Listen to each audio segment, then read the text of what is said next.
Assalomu alaykum hurmatli televizor ko'ruvchilar. Assalomu alaykum hurmatli televizor ko'ruvchilar. Uyg'ur televiziyasining kundalik xabarlarini ko'rishinglarni qarshi olamiz. Oldi bilan xabarlarimizdan muhim mazmunlarni tanishtiramiz. Sharqiy Turkistonda Uyg'ur kitobxonalari majburiy taqalmoqda. Sharqiy Turkiston informatsion markazi 20-21 aprel Dortmund, Lunan va Deysenburgda navbatdagi vaziyat haqida muhokama yig'ini o'tkazildi. Daniyada Qur'oni Karimga hurmat qilish yurishi o'tkazildi. Baratkesda dunyoning hamma yerida zulm chekayotgan musulmonlar uchun duo qilindi.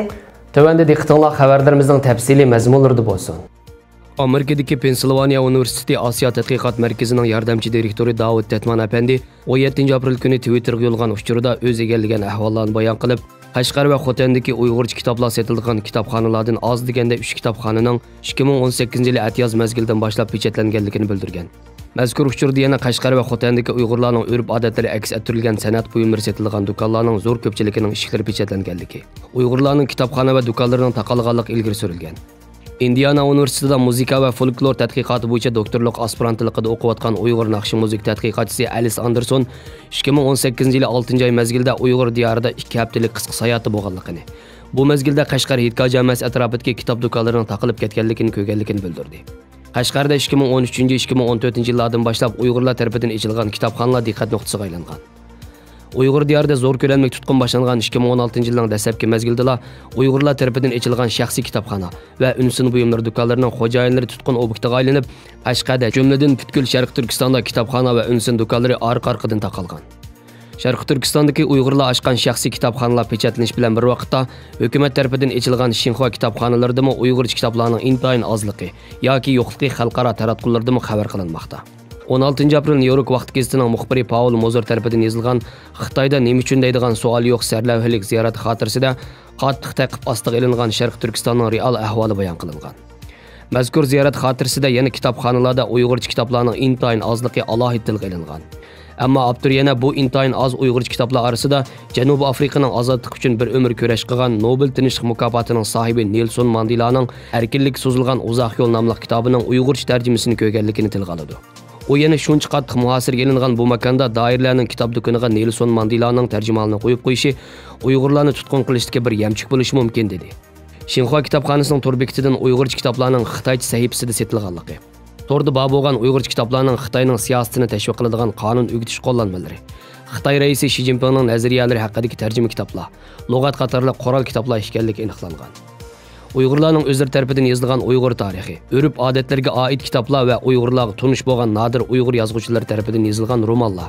Shundaqla 2017-yildan buyon Xinjiang xalq nashriyati tarafidan yangidan nashr qilingan Uyg'urcha kitoblar tizimlik tepilmadi. Hatto 2018-yildan keyin Xinjiang xalq nashriyati tarafidan nashr qilingan birmi Uyg'urcha kitobning yo'qligi ma'lum bo'lgan.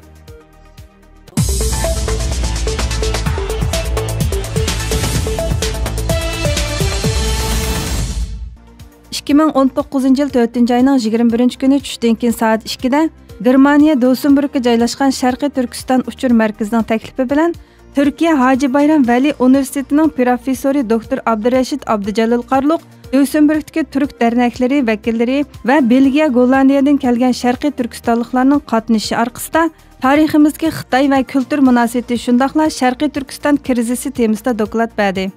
Şunun bilan bir vaqtda 20 aprel Germaniyaning Dortmund Lunan o'choqlari tarafidan uyushtirgan yig'ilishda doktor Abdujalil Qarluq bu temada leksiya so'zlab, Sharqiy Turkistondagi Uyg'urlar bugun qo'ldan ketsa, ati O'rta Osiyodagi davlatlar Xitoy kommunistlarining oyoq ostida qolganligini tarixiy faktlar bilan ro'shan aks ettirib berdi va yig'inga qatnashuvchilarni cho'nqur o'yga soldi.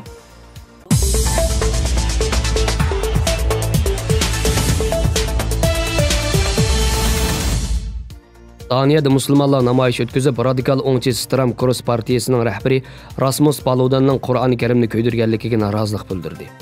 Daniyada 24 ommaviy tashkilot bir yerga jam bo'lib, Qur'oni Karimga va muqaddas kitoblarga hurmat yurishi o'tkazdi.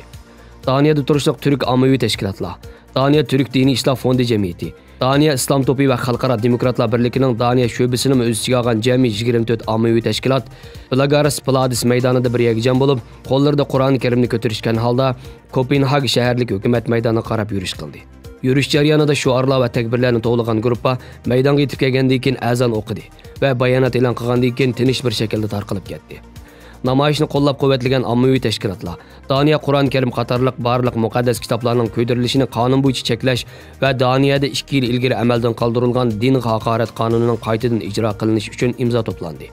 To'plangan imzolarning siyosatchilarga yetkazib berilganligi bildirildi.